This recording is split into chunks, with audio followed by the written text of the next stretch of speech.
E o presidente já se deparou com alguns desafios. Conseguir os votos para aprovar a reforma da Previdência, passar credibilidade no Fórum de Davos e acompanhar a disputa pelas presidências da Câmara e do Senado. São alguns deles. Isso sem contar as denúncias envolvendo o filho do presidente, o agora senador Flávio Bolsonaro.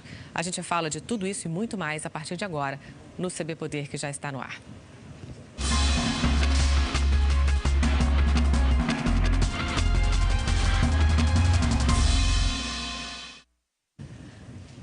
Bem-vindos a mais uma edição ao vivo do CB Poder, da TV Brasília e Rede TV. Estamos também nas redes sociais do Correio Brasiliense. Estão aqui as jornalistas Denise Rotenburg e Helena Mader, do Correio Brasiliense. E a nossa convidada de hoje, a deputada federal eleita Joyce Hasselmann, do PSL de São Paulo, que toma posse na semana que vem. É isso aí. Obrigada pela presença aqui no CB Poder. Obrigada, um prazer estar aqui de novo. Vamos partir para quase 25 dias aí de governo Bolsonaro. A senhora é uma das principais aliadas dele. Qual avaliação a senhora pode fazer dos primeiros 20 e poucos dias aí de governo com algumas polêmicas? As polêmicas são naturais, né? Algumas delas são naturais. Essa coisa de bate a cabeça um pouquinho no início do governo, né? O Jair foi nosso presidente, né? O Jair foi criticado algumas vezes por voltar atrás, né? Em alguns anúncios. Eu acho que isso é bom, né? O fato dele ter essa flexibilidade de dizer, olha, eu fiz anúncio A, mas desagradou, então eu vou rever, dou um passo atrás, dou uma ajeitada, como se diz em Minas, faço um ajeitamento aqui, sigo em frente. Eu acho que a avaliação é muito boa, sim, do ponto de vista técnico, e dos anúncios que ele tem feito. Hoje mesmo, o general Santos Cruz anunciou aí o corte, né, de uma verba milionária para assessoria internacional, né? A gente tem visto assim que há muitos anúncios no caminho da austeridade com a coisa pública. Você frisou que algumas polêmicas não são naturais. Quais seriam elas? Não, a gente está vendo o que está acontecendo, né, em relação ao filho do presidente. Né? Não dá para a gente fingir que nada está acontecendo. Está acontecendo um massacre, né? Por parte, obviamente, de um grupo, né, que nos ataca. É uma posição muito delicada, né, do Flávio, é uma posição delicada também para o próprio presidente da República, né, e o que eu tenho dito em relação a essas denúncias é que eu apoio a celeridade. Eu acho que é bom para todo mundo. Ou seja, é bom para o Flávio, é bom para o governo. Se explicar logo. A investigação tem que acontecer o mais rápido possível. Ponto. Né? Por quê? Porque se houve algum ato imoral, ilegal, se houve algum desvio de conduta, e se isso for comprovado, que se pague por aquilo que for comprovado. O que não dá é para ficar nesse massacre midiático. Porque, assim, é todo dia uma pancadaria em cima do filho do presidente, e por ser o filho do presidente, isso, obviamente, há uma tentativa de atrelar isso ao presidente da República, né? Ainda que uma coisa não tenha nada a ver com a outra. O presidente da República é uma entidade, é o presidente da República, né? O senador é uma outra entidade, né? Então, não há uma ligação direta. Uma coisa não deveria desgastar a outra, mas... Nem com o governo, Não. Eu acho que não tem, uma coisa não tem nada a ver com a outra. A gente tem que olhar o Flávio Bolsonaro como um senador. Agora, a senhora... Ele é um senador eleito. O presidente da República é o presidente da República. Obviamente, um é filho e o outro é pai, mas são entidades diferentes. O próprio presidente Bolsonaro disse hoje em Davos, né, se for comprovado que há qualquer ilicitude, né, que se pague por isso. Fico triste como pai, mas que se pague por isso. Mas o que é importante é a investigação acontecer de uma vez por todas, para que se comprove ou culpa ou inocência. Mas o próprio senador fez um movimento de tentar suspender essa investigação. Eu sei. Fez, e eu, particularmente, achei que foi um movimento ruim. Ruim, inclusive, do ponto de vista jurídico. Eu conversei com alguns juristas, porque arrastar isso para o Supremo, além de contra o nosso discurso, né, de foro privilegiado, de fato, como ele mesmo fez, ele tirou a bola daqui e jogou, né, para a Corte Maior do país. Isso acaba dando, né, uma visibilidade muito maior, e eu acho que não foi um movimento bom, não. Juridicamente foi um movimento complicado. A senhora acha que isso pode atrapalhar a tramitação das reformas ou atrapalhar o governo no Congresso, uma vez que certamente a oposição já está se preparando, já tem gente no PT falando em pedir CPI, mas enfim, isso não é um consenso nem dentro do partido. E no Senado, a oposição já chega dizendo assim, olha, ele tem que se explicar aqui no plenário da Casa, vai ter que dar as explicações. Isso pode atrapalhar de alguma forma a agenda do governo no Congresso? não deve atrapalhar. Claro que a oposição vai se agarrar em qualquer coisa, né? Como diria a minha avó, vai procurar pelo em ovo, né? Esse é o papel da oposição. A oposição está aqui para fazer barulho, pronto, acabou, né? Mas, de novo, uma coisa não tem nada a ver com a outra. A gente está falando de um senador eleito, ponto. Né? Quando a gente fala da agenda do governo, né, a agenda das reformas, a gente está falando de uma agenda nacional. Não é possível, né, que o Congresso se dobre a esse barulho todo que está acontecendo. Repito, se Flávio Bolsonaro tiver qualquer envolvimento com tudo isso que está sendo investigado, esse barulho todo, ele vai pagar por aquilo. Qual a opinião da senhora sobre as explicações que ele deu até agora? A senhora acha que são satisfatórias? Explicações exatamente sobre o quê? O que ele está dizendo? Ele está dizendo, olha, isso aí é problema, né, do Queiroz. Então, que se investigue o Queiroz. O Queiroz está lá no hospital. Eu acho que o Ministério Público, os órgãos de investigação, então que vão lá e vão tomar o depoimento do Queiroz lá no hospital. Qual é o problema?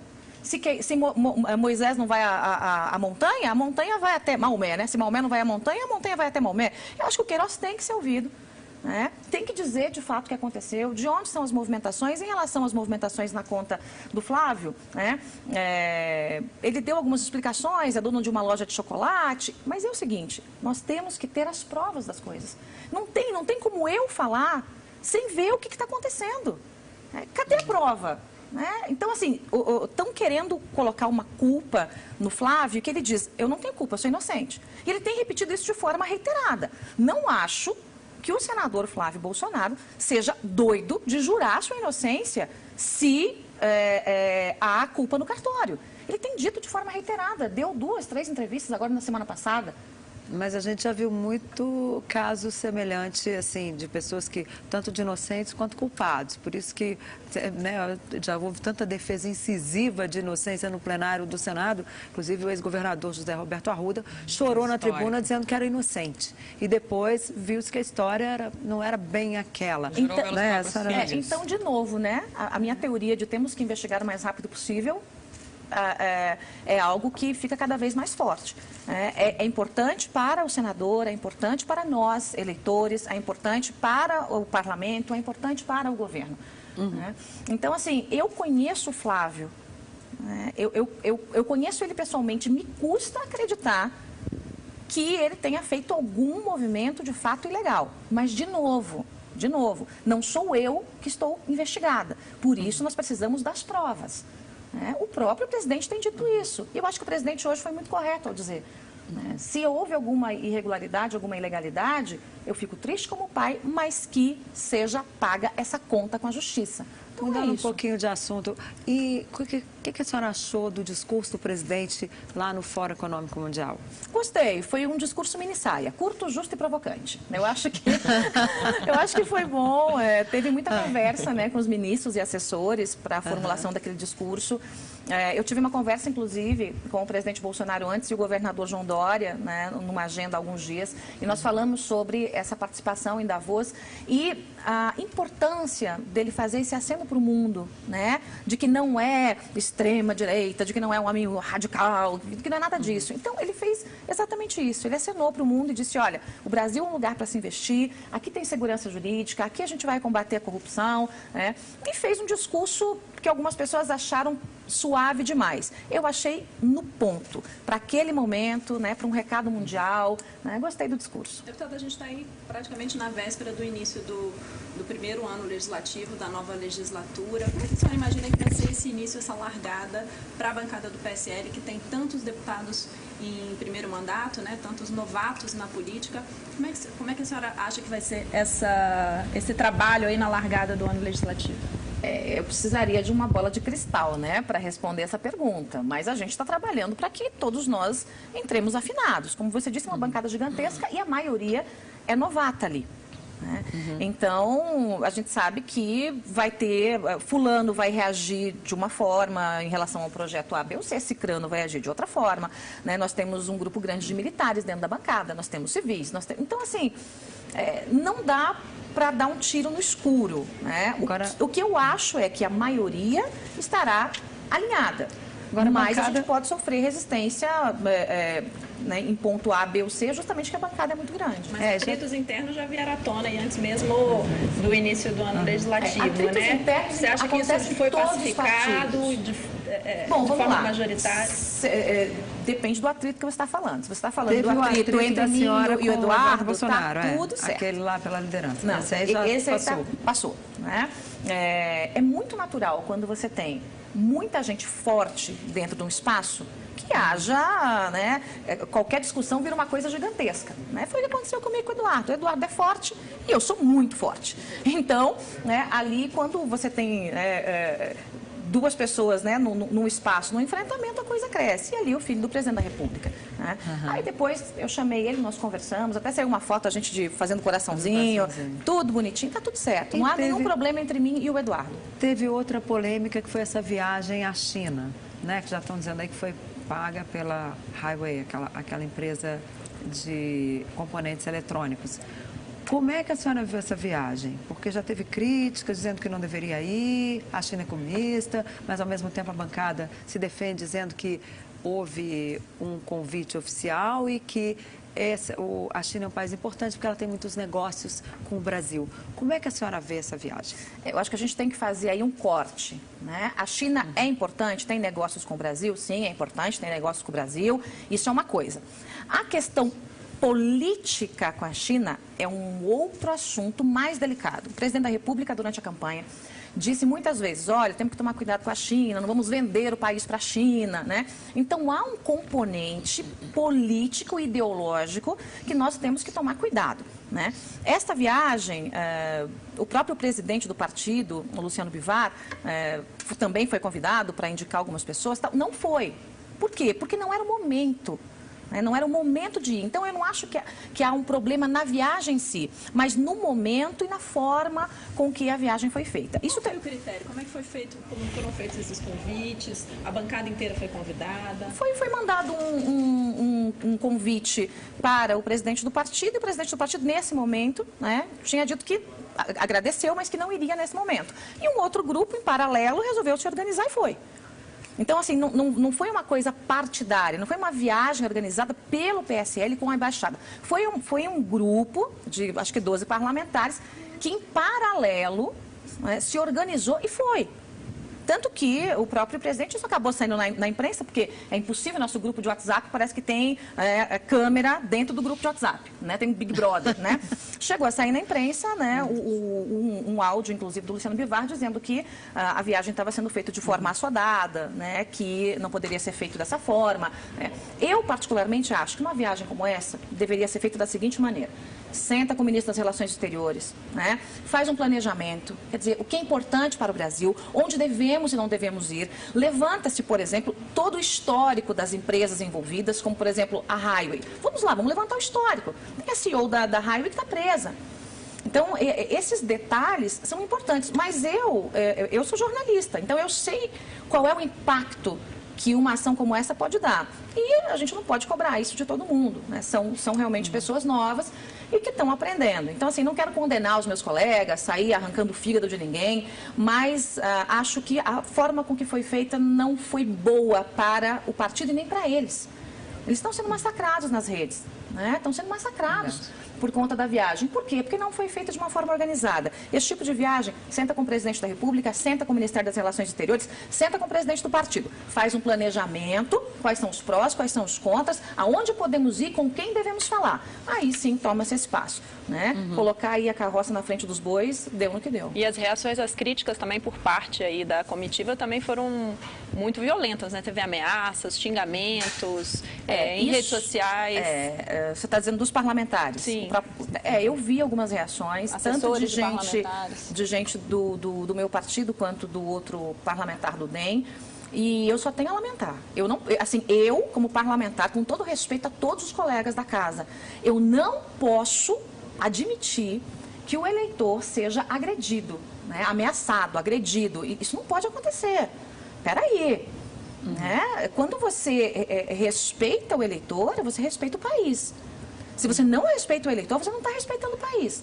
Acho que ninguém, em sã consciência, apoiaria, né, uma ameaça ao eleitor, independente da crítica que o eleitor faça. Eu, pelo tamanho que tem nas redes sociais, sou muito criticada.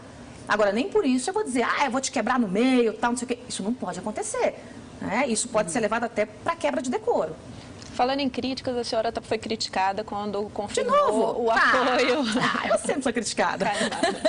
Quando, enfim, apoiou o deputado Rodrigo Maia, né, na disputa pela presidência da Câmara.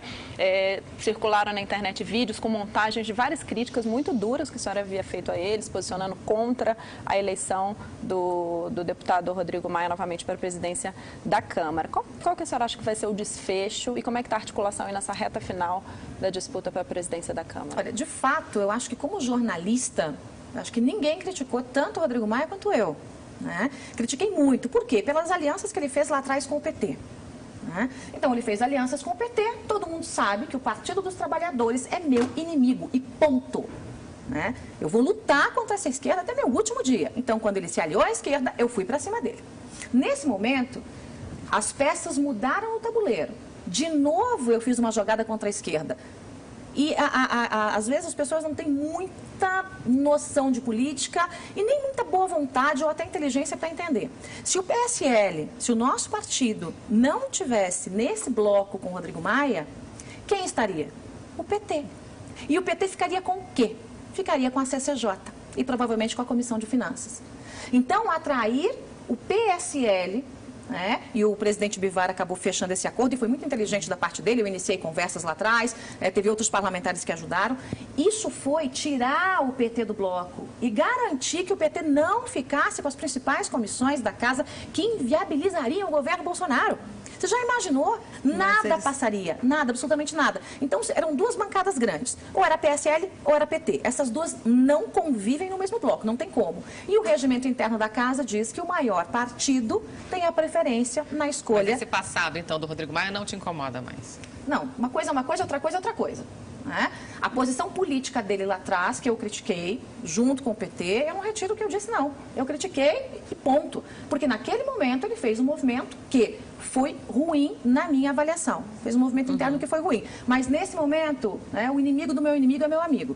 E a gente tem que ter esse movimento estratégico para quê? Para que o governo consiga fazer com que os projetos, especialmente a agenda econômica, as reformas, que é a agenda também do Rodrigo Maia, passem. É simples assim. Quem levava esse ditado popular muito a sério era Antônio Carlos Magalhães. A senhora pretende ali seguir não mesmo. Não mesmo. O senador Antônio Carlos Magalhães levava isso à risca. Eu nem conheci. O meu inimigo. O inimigo do meu inimigo é meu amigo. Não, o ditado é popular, o ACM levava isso para frente, mas pode ter certeza que a minha trajetória vai ser bem diferente do ACM. Com todo o respeito que eu tenho ao Neto, mas vai ser bem diferente do senador. É grande a expectativa, deputada, com relação, a senhora mesmo mencionou, as reformas, Sim. As reformas econômicas do mercado, o setor produtivo está aí acompanhando com lupa todas as movimentações e um dos grandes questionamentos é com relação aos militares, como a presença muito forte de militares aí na cúpula do governo, existe um receio de que eles sejam excluídos da reforma, enfim, sejam mantidos alguns benefícios aí para os militares. Qual que é a sua opinião sobre isso? Eles devem estar dentro da reforma, devem ser analisados a parte, a questão da previdência dos militares? Eu tenho usado para mostrar para o pessoal das minhas redes uma comparação que parece coisa de criança, mas dá para entender. Não dá para comparar banana com macaco. Você compara banana com banana, macaco com macaco. Então, comparar o sistema nosso com o sistema militar é comparar banana com macaco. É totalmente diferente, não tem nada a ver uma coisa com a outra. Por quê? Porque os militares não têm direitos que os civis têm, aqueles empregados no regime tradicional. Eles não têm FGTS, eles não ganham hora extra. Eu vi, por exemplo, o cálculo de um militar que está na reserva há pouco tempo, ele teria direito a 20 anos de hora extra. É impagável. Mas é possível que os militares dêem a sua contribuição, que haja alguma mudança para os militares? É possível que sim. Eu acho que vai ter ali uma mudança, vai ter a sua contribuição, mas a nossa reforma é uma reforma para atingir grandes privilégios. O mais pobre não será atingido em nada, porque o mais pobre, ele é o atingido. É o mais pobre, aquele que se aposenta com salário mínimo, que vai se aposentar aos 65 anos e acabou. Para esse, a idade mínima não muda absolutamente nada, porque ele já se aposenta muito tarde e ganhando muito pouco. A nossa reforma vai mirar naqueles que têm os grandes, né, benefícios, né, naqueles que custam muito para o poder público, né? Então, os mais pobres pagam essa conta. Por exemplo, a gente tem hoje, só a MP da fraude está dando conta de algumas coisas, mas a gente tem hoje pessoas que recebem de benefício R$100 mil. Isso é inconstitucional. É inconstitucional. Cadê? Eu quero ver um mutirão do Poder Judiciário cancelando o benefício. Não pode. Inclusive de magistrados. Sim, a maioria inclusive, é ligada à magistratura. Porque daí você soma um aqui, soma o outro lá, ninguém tira e o povo pagando a conta. Isso não pode acontecer. Então, a gente tem que atacar aonde precisa ser atacado. O povo vai ser protegido, o povo mais pobre vai ser protegido na nossa reforma. A nossa reforma não vai tirar direito adquirido até aqui, né? A nossa reforma não vai fazer um ataque ao mais pobre, ao policial militar, né? Inclusive os servidores públicos têm que mexer na alta casta do funcionalismo público. Eu, particularmente, acho que tem que mexer. Acho que a alta casta precisa ter um olho ali, né, bem apurado, né? Mas esse pessoal do funcionalismo, como professor, policial, gente, enfermeiro, até médico, esse povo ganha uma miséria pelo que faz. Ganha muito pouco. E aí, quando a gente fala em mexer em alguma coisa do funcionalismo, vira aquela grita, porque a imagem que se vende é que a gente está querendo mexer nessas pessoas que ganham pouco, trabalham muito, expõem suas vidas muitas vezes. Não é isso, não é isso, né? Então, acho que vai ter uma contribuição, sim, alguma coisa que toque, né, na questão dos militares, mas não dá para fazer exatamente o nosso regime, a não ser que eles tenham os mesmos direitos. Aí põe todo mundo no regime geral, aí eu apoio. A senhora acredita que é possível aproveitar alguma coisa do projeto que já está na Câmara? A senhora defende que haja aí um adendo a uma emenda aglutinativa ou tem que começar do zero a reforma da Previdência? Só pedir uma pausa, deputada Denise, e a gente volta a falar então de reforma da Previdência no próximo bloco. A gente faz uma pausa agora bem rápida com a deputada eleita Joyce Hasselmann. Até já.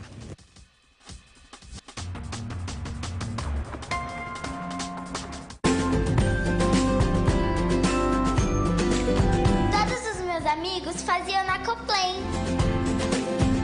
Na Coplen, todos os professores são formados em letras. Tem festivais, concursos e muitas outras atividades pra gente participar.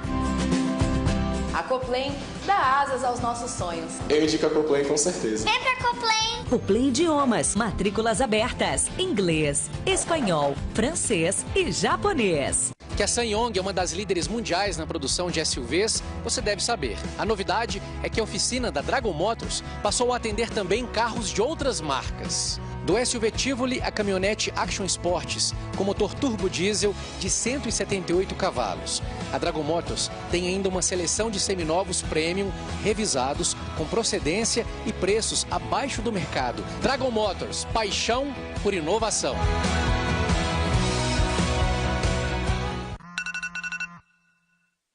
Tem dia que você queria ter asa? Você pode ter todo dia.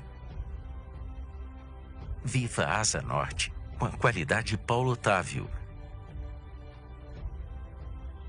Se você deseja apartamentos de 2, 3 ou 4 quartos, prontos ou em construção, a Asa Norte é o plano. Ligue 3340-1111.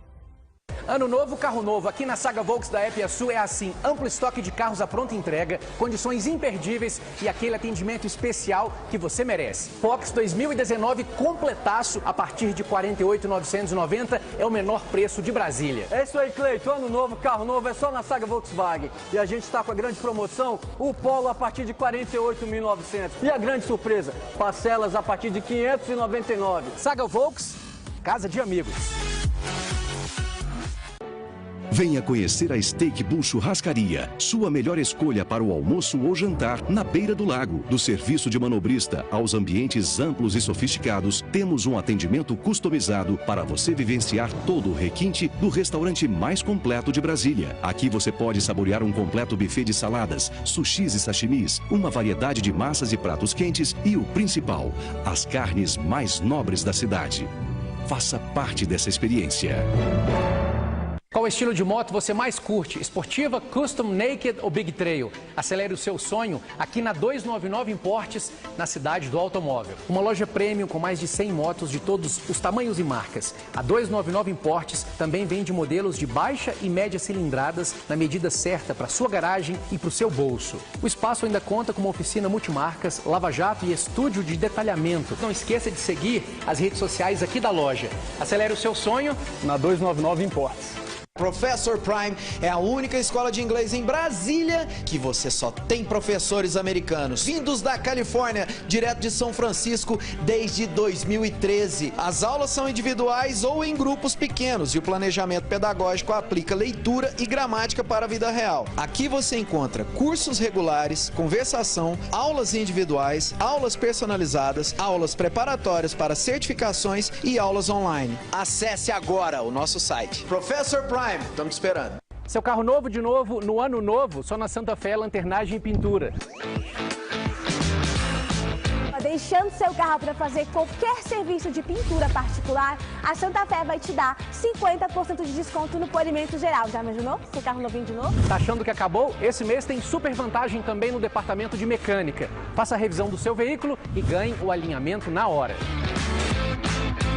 Santa Fé, seu carro novo de novo.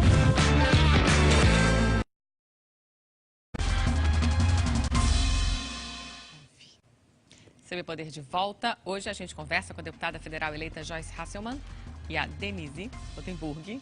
Deputada, no bloco anterior a gente estava conversando sobre a reforma da Previdência. Eu queria saber se a senhora defende que comece do zero ou se aproveite aí alguma coisa da proposta que já tramita lá, que foi enviada pelo governo do presidente Michel Temer. Eu defendo que se aproveite alguma coisa pura e simplesmente para que a gente dê celeridade ao processo. Economia de tempo. Se vai ser por uma emenda aglutinativa, se vai ser por uma pensação de uma outra PEC, aí a gente não sabe ainda. Quer dizer, a gente até sabe, mas eu não posso falar. Mas eu defendo que haja esse aproveitamento, porque a gente ganha muito tempo. Se a gente recomeçar todo o prazo de CCJ, mais prazo de comissão especial, a gente vai ficar 3 meses só para cumprir esses prazos, né, para começar tudo do zero. Então, eu acho que a estratégia mais inteligente para que a gente pule esses prazos todos de comissão especial e de CCJ seria, de fato, aproveitar, né, mesmo que seja uma pequena parte da reforma do Michel Temer. Nos primeiros dias de governo, nas primeiras semanas de governo, o presidente Bolsonaro fez o que tinha prometido na campanha e mudou as regras para o posse de armas, né? E existe uma expectativa, um debate com relação ao porte, já que precisa passar pelo Congresso. O que a senhora já sentiu aí do clima, tanto da bancada como dos futuros colegas? A senhora acha que há maioria para pautar e para debater um assunto polêmico como esse nessa legislatura? Temos sim, nós temos maioria para isso. Isso faz parte do nosso discurso de campanha, do nosso compromisso com o eleitor. Né?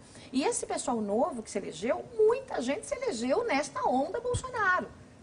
Mesmo gente de outros partidos. Você viu que muitos críticos aí no primeiro turno viraram Bolsonaro desde criancinha no segundo. Né? Alguns já voltaram a criticar agora, tal, mas a gente teve ali uma onda bolsonarista e o pessoal pulou e surfou nela. Né? Esse pessoal vai ser cobrado pelo discurso, pelo compromisso. E entre os nossos principais compromissos está essa defesa à liberdade, ao direito da pessoa poder se defender. Então, a questão da posse, vejam, o decreto do presidente, entre a nossa turma, né, com os nossos eleitores, assim, que nos acompanham desde o princípio, foi criticado. A pessoa falou, não, está muito suave isso aí. Que isso? Então, há uma expectativa, assim, de que a gente avance. O próprio decreto, eu acho que poderia ter avançado um pouquinho mais, como, por exemplo, em quebrar o monopólio. Né? Quebrar o monopólio da Taurus. Tem que quebrar. Porque a arma é ruim. É ruim. Né? E aí, quando você abre o mercado, também você tem a concorrência, né? E o preço baixa. Então, mas eu acho que o próprio presidente pode fazer isso ainda por decreto, pode fazer um novo decreto, ou a gente dá conta disso no próprio Congresso Nacional. Ele desprezou, quando foi fazer o decreto, algumas sugestões do ministro Sérgio Moro. Isso significa que o ministro está sendo deixado de lado, de alguma forma, quando as discussões não interessam? Quando ele levanta algum assunto, enfim... Veja, ao mesmo tempo em que ele dispensou algumas sugestões pontuais do Moro, ele acatou muitas outras. Esse decreto foi discutido com o ministro Sérgio Moro. Foi o presidente da República, foi o Onyx Lorenzoni e foi o Sérgio Moro. né? Então, muitas das sugestões do Sérgio Moro foram acatadas no decreto. Agora, obviamente, cabe ao presidente da República dar a palavra final, né? Mas o Moro foi muito respeitado nas sugestões ali, sim, eu acompanhei isso bem de perto. Nessa questão de segurança, que outras pautas que a senhora defende que sejam debatidas logo agora no começo da legislatura, como, por exemplo, redução da maioridade penal, que está, né, parada lá no Congresso, poderia ser retomada? A redução da maioridade penal, eu acho que é uma coisa que não tem muito como fugir, vai acontecer, ponto, acabou. Mas aí você tem um outro problema. Como é que faz com o restante, né? Quem tem 15 anos, 364 dias. Eu quero propor, e já estou desenhando esse projeto, uma mudança no ECA. Para que aquele tempo de internamento do moleque, que assaltou, que roubou, que estuprou, né, possa ser aumentado em decorrência do tipo de crime. Sem prejuízo da redução da maioridade penal, as duas coisas. Né? Então, se a gravidade é muito grande, né, se é muito grave o crime, você deixa o moleque mais tempo internado. Né? Por quê? Porque a maioridade ela vai dar conta daquele até 16 anos, mas o resto ainda está meio capenga. Né? Também quero propor uma alteração na Lei Maria da Penha. Tá? Já estou estudando isso. Por quê? Porque o Michel Temer, debaixo de lobby, vetou, né, um direito que foi dado na lei para que o delegado possa dar uma medida protetiva. Assim que a mulher chegar numa delegacia, se uma mulher chega espancada, quebrada, ensanguentada numa delegacia, o delegado não pode afastar o agressor. Aí o que acontece? A mulher vai lá, faz a sua ocorrência, faz a ocorrência e volta para casa. É nessa hora que ela é morta. Lobby com interesse de quem? Seria o interesse o próprio grupo de associações de juízes, do judiciário. Lobby do judiciário. Né? Então, como a gente está vendo, né, que há casos gravíssimos de espancamento, de estupro. Aliás, o estupro é o crime que tem mais crescido no país. Está vendo uma epidemia. Né? E mulheres que são mortas nessas condições, acho que a gente tem que dar o poder ao delegado, que vai ter esse primeiro contato com a mulher, que está vendo o que está acontecendo, de poder dar uma medida protetiva para ela. Obviamente, submetendo ao judiciário X horas depois, 24 horas depois. Mas ele tem que ter esse poder, hoje ele não tem. Então, também vou propor uma alteração na Lei Maria da Penha em relação a isso. Isso é fácil de passar no Congresso, né? A gente imagina que os deputados não vão ser contra né, essa questão. Vamos ver as pressões de fora também, em relação à maioridade penal, essa questão do porte de armas, são assuntos polêmicos que prometem aí, vão caminhar juntos, eles caminham junto com a reforma da Previdência, ou a senhora acha que deve discutir primeiro uma coisa, depois tratar de outras? Eu acho que dá para caminhar com as pautas em conjunto, mas se você me perguntar o que você faria, né, qual é... Se começar a dar problema, começar a dar problema, economia. Reforma da Previdência. Todo o resto pode ser discutido um pouquinho depois. A reforma da Previdência tem que ser discutida agora. Se a gente não aprovar a reforma da Previdência, esqueçam.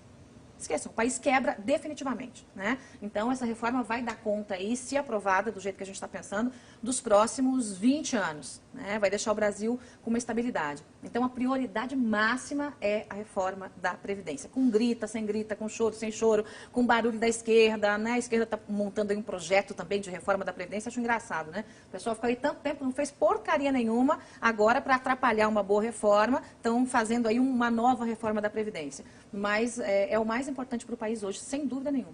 Deputada, tem gente dentro do seu próprio partido, PSL, que olha assim torto para a proximidade da senhora com o governador de São Paulo, João Dória, né? A senhora não acha que ele pode ser um potencial adversário do presidente Bolsonaro daqui a 4 anos? Olha, eu vou contar a frase que o presidente Bolsonaro disse assim que viu o João Dória da última vez aqui. Né? Eu estava com ele, estava no gabinete, nós entramos, ele abraçou, me deu um abraço, abraçou o Dória e falou assim, eu quero, em 2023, que alguém assuma esse lugar aqui, hein? Tá ok? Depois de 2023 eu não fico mais, não. Obviamente foi uma brincadeira, né? Eu defendo a reeleição do Bolsonaro. Né? Ele fala que não quer, a gente tem 4 anos para convencê-lo. Né?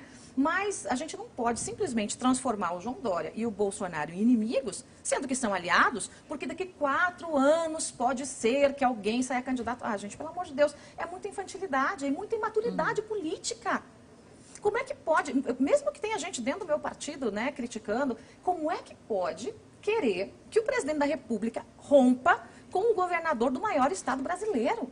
Né? Eles têm que ser aliados pelo bem do Brasil. O Bolsonaro é maduro o suficiente para isso e mostra isso, tanto que recebe o João Dória sempre com muito carinho, né? O João Dória mostra isso, então me desculpa, né? Independente de fulano, beltrano, cicrano, filiado ao meu partido ou até eleito pelo meu partido, acho que ninguém tem mais propriedade para falar sobre isso que o próprio presidente da República. Se o presidente quer uma boa relação, eu respeito, apoio e, aliás, lutei por isso. A senhora é contra o fim da reeleição? Desculpa, só se o assunto for pautado. Era esse mesmo assunto. A senhora votaria contra? Veja, eu nunca gostei da reeleição. Nunca. Né? Eu sempre critiquei a reeleição.